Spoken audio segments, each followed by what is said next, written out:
Gloire au Seigneur. Soyez bénis, bénis partout, n'est-ce pas? Vous me suivez en ces moments. Que l'amour de Dieu, que la grâce de notre Seigneur Jésus-Christ et la communion du Saint-Esprit soient votre partage dans les noms de Jésus-Christ. Et bienvenue à l'instruction prophétique de ces jours. Mon sujet, c'est le pouvoir des paroles. Je suis dans Proverbe 18, versets 20 à 21. Il est écrit: chacun goûtera à satiété le fruit de ses paroles et se rassasiera de ce que ses lèvres ont produit. La mort et la vie sont au pouvoir de la langue. Qui aime se répandre en paroles mangera le fruit qu'elles auront produit. Gloire au Seigneur, c'est la parole de Dieu. Vous savez, la Bible contient tout ce que Dieu voulait dire à l'homme. Et ici, la Bible dit: chacun goûtera à satiété le fruit de ses paroles, c'est-à-dire ce qui sort de nos bouches, ce qui sort de nos lèvres. Il y a toujours un pouvoir dans les paroles. Un pouvoir, n'est-ce pas, qui fait que ce que l'homme dit, ce que l'homme prononce de sa bouche se réalise. Que ce soit des paroles négatives, que ce soit des paroles positives, il y a une force dans les paroles. Il y a un pouvoir dans les paroles. Chacun, et ici je veux, n'est-ce pas, parler à quelqu'un particulièrement. J'aimerais, n'est-ce pas, faire allusion aux paroles qui sortent de nos bouches. Pas les paroles que quelqu'un d'autre peut, n'est-ce pas, prononcer sur vous, contre vous, ou pour vous, mais les paroles, n'est-ce pas, que vous-même, vous dites de votre vie, de ce que vous êtes, de ce que vous faites, de votre travail, de votre famille, de votre maison. Il faut faire trop attention aux paroles qui sortent de nos bouches, de votre bouche. Pourquoi? Parce que ta destinée en dépend. Ta destinée en dépend. Chacun goûtera à satiété ce qui auront produit ses lèvres. Tes lèvres, ta bouche doit produire de bonnes choses, de bonnes déclarations. Les paroles sont aussi des semences.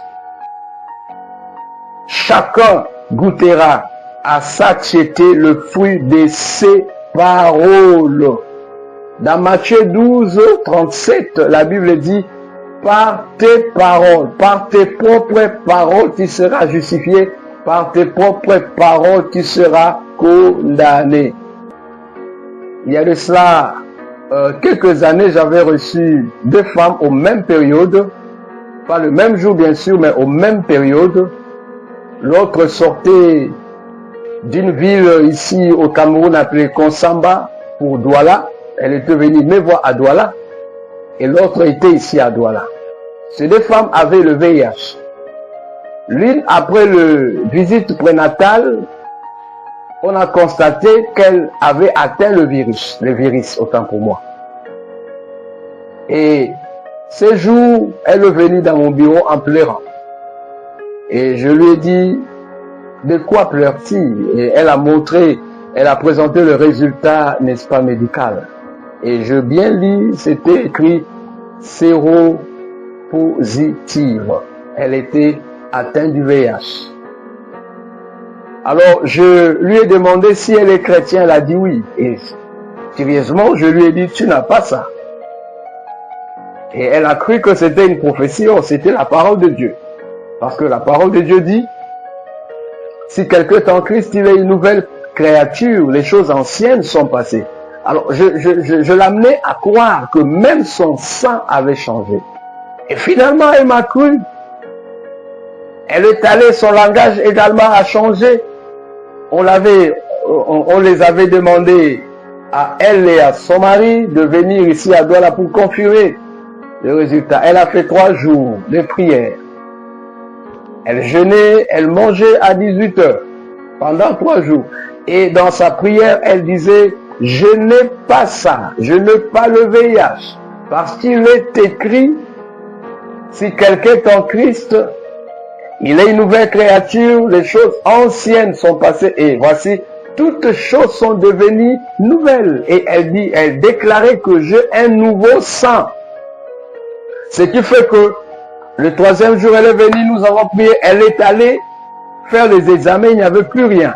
Elle était déclarée séro-négative. Elle et son mari. Et après quelques mois, elle avait conçu son enfant. Et l'autre qui était venu me voir, je lui ai expliqué, je lui ai amené à comprendre que Dieu est sa guérison, que Dieu va la guérir, que elle ne me croyait pas. Et elle a dit quelque chose en sortant de mon bureau que elle va mourir. Ça, c'est sorti de sa bouche. Et après quelque temps, elle est allée, elle avait même conçu la femme là. Et après, elle était morte. Mais celle de Consamba, jusqu'à aujourd'hui, elle vit. Elle dit, je n'ai pas le VIH. Mon sang est devenu nouveau. J'ai un nouveau sang. Change ta façon de parler, ta façon de dire. Ce que tu dis va déterminer ta destinée. Un jour, je suis vu à l'information, on a arrêté une femme qui avait tué quelqu'un. Comment, n'est-ce pas, cette femme a pu tuer quelqu'un? On a annoncé à cette femme que voilà, ton mari est quelque part dans la maison de son ami avec une autre femme. Alors, dans la précipitation, quand elle partait, elle a dit, aujourd'hui, je vais tuer quelqu'un. Et certainement, elle disait qu'elle va tuer la femme là, je pense. Et arrivée à l'endroit où on l'avait dit, elle trouve, n'est-ce pas, son mari, et voilà, elle avait une autre femme. Alors, la bagarre a commencé, la lutte a commencé. Voilà l'ami, n'est-ce pas, de son mari qui voulait le séparer, qui voulait séparer cette femme et la copine de son mari. Et subitement, en voulant séparer, la femme là a donné un coup de poing quelque part dans une partie vide de ce monsieur. Il est tombé et il est mort subitement, là. Et c'était la gendarmerie qui était venue. C'était on a arrêté, n'est-ce pas, cette femme. Elle a tué. Mais tout a commencé par la bouche. Par la bouche. C'est qu'elle déclarait. Aujourd'hui, je vais tuer quelqu'un. Aujourd'hui, je vais tuer quelqu'un. La Bible dit, par tes paroles, tu seras condamné. Par tes paroles, tu seras justifié. Je me rappelle encore dans la Bible de cette femme.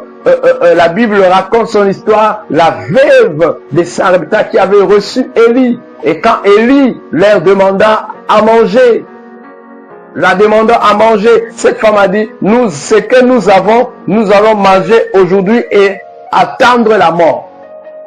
Et après quoi nous mourrons? Voilà comment elle introduit dans sa maison la mort. Après quelque temps, quand bien même il y avait le miracle, mais son enfant était mort.